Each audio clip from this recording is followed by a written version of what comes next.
Bere 75. urte hurrena ospatzeko antolatu duen erakusketa inauguratu zuen Eibarrek urtarrilaren 9. Bere historiaren une goxoenak bizitzen ari den klubak ekitaldiz betetako egitaragua prestatu du urte berezi honek merezi duen bezala ospatzeko. Lehenbizikoa bere ibilbide luzea errepasatzen duen erakusketa, bere inaugurazioak klub armaginarekin zerikusia izan duen lagunpiloa elkartu zuen.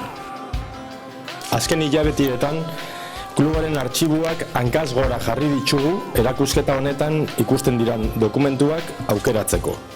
Klubaren hainbat zaletuen laguntza jaso dugu eta oin eskertu nahi dugu.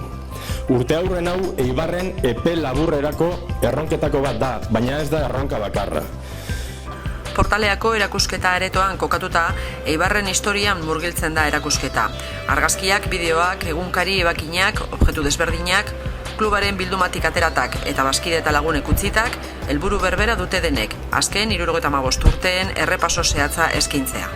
Gure asmoa ez da izan bakarrik ibilbide kronologiko bat egitea, baizik eta horrekin batera pizka bat transmititzea, historiaren zehar egon diren hor baloreak, nolabait esateko gure nortasun markak, esfuerzoa, leialtasuna, biharra, azken finean hor nik uste dut ezaguna garela, batipat, klub ezberdina garelako, Naiz eta, denboraldi guztiko jokalariak azaltzen dira eta beraiekin batera, argazkiak ere, gure ustetan importantea zen, era berean, zaletuen presentzia ere azpimarratzea, Azken finean ez dira izan bakarrik eibartarrak, hainbeste urtetan presenten egon direnak hemen, historia honetan, edo klub honetan, baizik eta Eibar futbol taldeak sentitu dituen bihotzean, eta nolabait esateko gure mezua edo gure errekonozimentua bideratuta dago horrelako pertsona guztiei, Eibar Kirol Elkartearen historian zehar gidatzen gaituen erakusketa honek, hiriak berak bizi izandako azken hamarkaden laburpen historikoa ere eskaintzen dio bisitariari.